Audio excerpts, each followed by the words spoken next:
आज हम लोग करने वाले हैं क्लास 9 हिंदी क्षितिज पार्ट 1। आज हम लोग करेंगे काव्य खंड से करेंगे। जो कविता आज करने वाले हैं उस कविता का नाम है बच्चे काम पर जा रहे हैं। इस कविता को लिखने वाले कवि का नाम राजेश जोशी है। तो हम लोग थोड़ा सा कवि परिचय देख लेते हैं। जब भी हम लोगों को कवि परिचय लिखना होगा तो 4 पॉइंट लिखेंगे। जीवन परिचय उनका लिखेंगे, रचनाएं लिखेंगे कि उनकी रचनाएं कौन कौन सी है, काव्यगत विशेषताएं क्या है, मतलब उनके काव्य की क्या क्या विशेषताएं हैं वो लिखेंगे, और उनकी भाषा शैली क्या है। राजेश जोशी का जन्म 1946 में मध्य प्रदेश के नरसिंहगढ़ जिले में हुआ। उन्होंने शिक्षा पूरी करने के बाद पत्रकारिता शुरू की और कुछ सालों तक अध्यापन किया, मतलब पढ़ाएं। राजेश जोशी ने कविताओं के अलावा कहानियां, नाटक, लेख और टिप्पणियां भी लिखी। साथ ही उन्होंने कुछ नाट्य रूपांतरण भी किए। कुछ लघु फिल्में के लिए पटकथा लेखन का कार्य भी किया। उन्होंने भर्तृहरि की कविताओं का अनुरचना, भूमि का कल्पतरु यह भी एवं मायाकोव्स्की की कविता का अनुवाद पतलून पहिना बादल नाम से किया है। कई भारतीय भाषाओं के साथ साथ अंग्रेजी, रूसी और जर्मन में भी राजेश जी की कविताओं का अनुवाद प्रकाशित हुए हैं। राजेश जोशी के प्रमुख काव्य संग्रह है एक दिन बोलेंगे पेड़, मिट्टी का चेहरा, नेपथ्य में हंसी और दो पंक्तियों के बीच। उन्हें माखनलाल चतुर्वेदी पुरस्कार, मध्य प्रदेश शासन का शिखर सम्मान और साहित्य अकादमी पुरस्कार से सम्मानित किया गया है। राजेश जोशी की कविताएं गहरे सामाजिक अभिप्राय वाली होती हैं। वे जीवन के संकट में भी गहरी आस्था को उभारती हैं। उनकी कविताओं में स्थानीय बोली, बानी, मिजाज और मौसम सभी कुछ व्याप्त है। उनके काव्य लोक में आत्मीयता और लयात्मकता है तथा मनुष्य को बचाए रखने का एक निरंतर संघर्ष भी। दुनिया के नष्ट होने का खतरा राजेश जोशी को जितना प्रबल दिखाई देता है, उतना ही वे जीवन की संभावनाओं की खोज के लिए बेचैन दिखाई देते हैं। इस प्रकार हम लोग कवि परिचय पढ़ लिए। अब थोड़ा सा इस कविता के बारे में संक्षेप में दिया हुआ है कि वो कविता जो लिखे हैं उनका कविता लिखने का उद्देश्य क्या है। तो प्रस्तुत कविता में बच्चों से बचपन छीन लिए जाने की पीड़ा व्यक्त हुई है। कवि ने उस सामाजिक आर्थिक विडंबना की ओर इशारा किया है जिसमें कुछ बच्चे खेल, शिक्षा और जीवन की उमंग से वंचित है। कविता पढ़ने से पहले थोड़ा सा हम लोग शब्दार्थ देख लेते हैं जिससे कि कविता को समझने में आसानी होगी। तो कोहरा का मतलब क्या होता है, यहाँ दिया हुआ है कोहरा। कोहरा का मतलब होता है धुंध। और विवरण का मतलब क्या होता है, विवरण का मतलब होता है हालचाल या वर्णन। अंतरिक्ष का मतलब होता है आकाश, और भूकंप का मतलब होता है भूचाल। मदरसा विद्यालय को बोलते हैं। एकाएक अचानक को बोलते हैं। मामूल हस्ब मामूल यथावत को बोलते हैं। तो अब हम लोग शुरू करते हैं कविता को पढ़ना। कविता का नाम है बच्चे काम पर जा रहे हैं। कोहरे से ढकी सड़क पर बच्चे काम पर जा रहे हैं सुबह सुबह।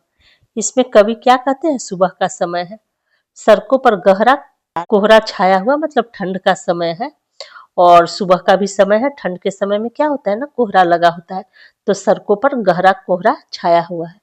ऐसी भीषण ठंड में कुछ विवश बच्चे हैं जिन्हें रोजी रोटी कमाने के लिए काम पर जाना पड़ रहा है।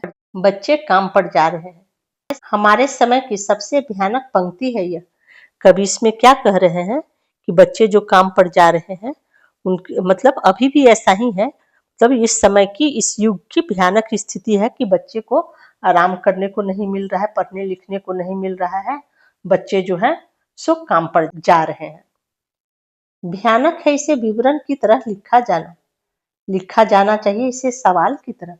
अब इसमें कवि जो क्या कह रहे हैं, इसमें कवि कह रहे हैं कि ये ऐसा होना चाहिए कि इसे हमें विवरण की तरह नहीं लिखना चाहिए। विवरण का मतलब क्या, कहने का मतलब है सामान्य बात की तरह हमें इसे नहीं लिखना चाहिए, इसे हमें समस्या की तरह लिखना चाहिए। काम पर क्यों जा रहे हैं बच्चे, इसमें कवि क्या कह रहे हैं, इसे विवरण की तरह नहीं लिखना चाहिए। विवरण मतलब क्या हो गया है कि इस विवरण को सामान्य बात की तरह कहा जा रहा है।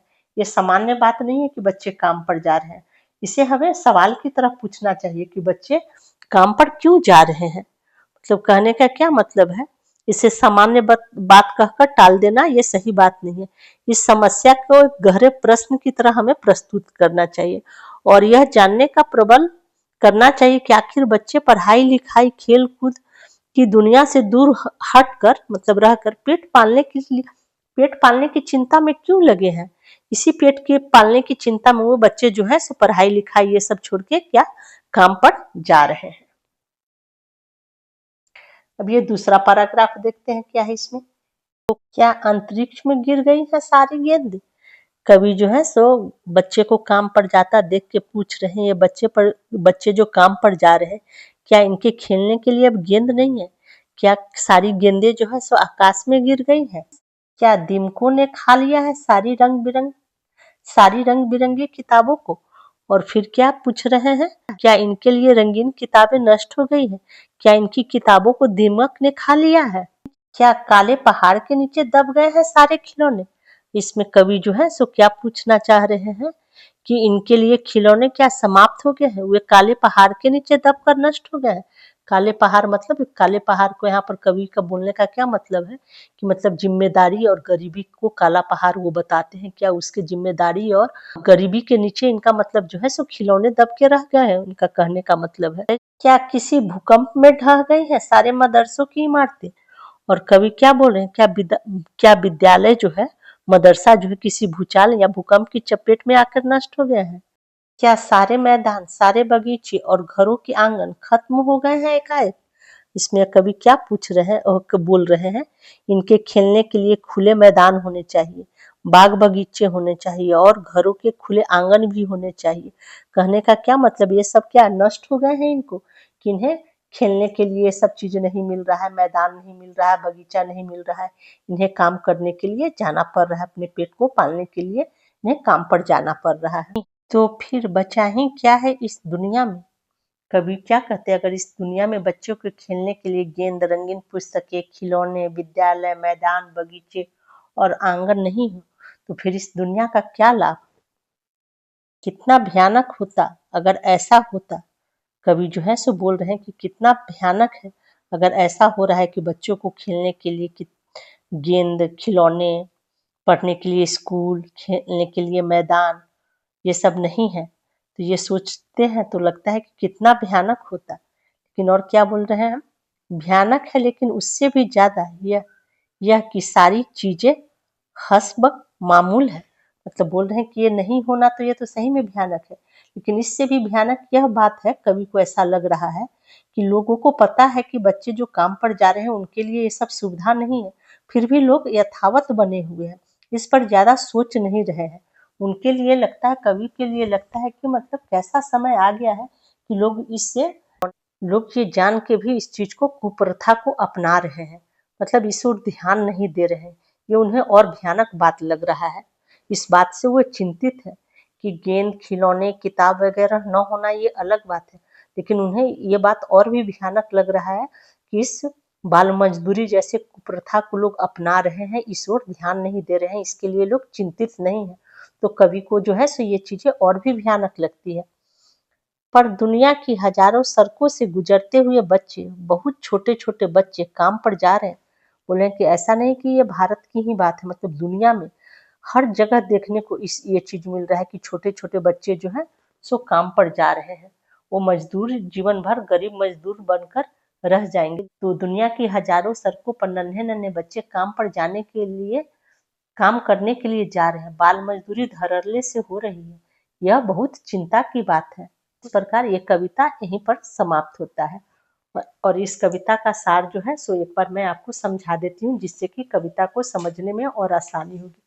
इस कविता को लिखने वाले जो कवि जो हैं राजेश जोशी हैं, उनके द्वारा रचित कविता का नाम है बच्चे काम पर जा रहे हैं। इसमें बाल मजदूरी की व्यवस्था पर चिंता प्रकट की गई है। कवि को इस बात की गहरी पीड़ा है कि हमारे देश में बच्चों को काम करना पड़ रहा है।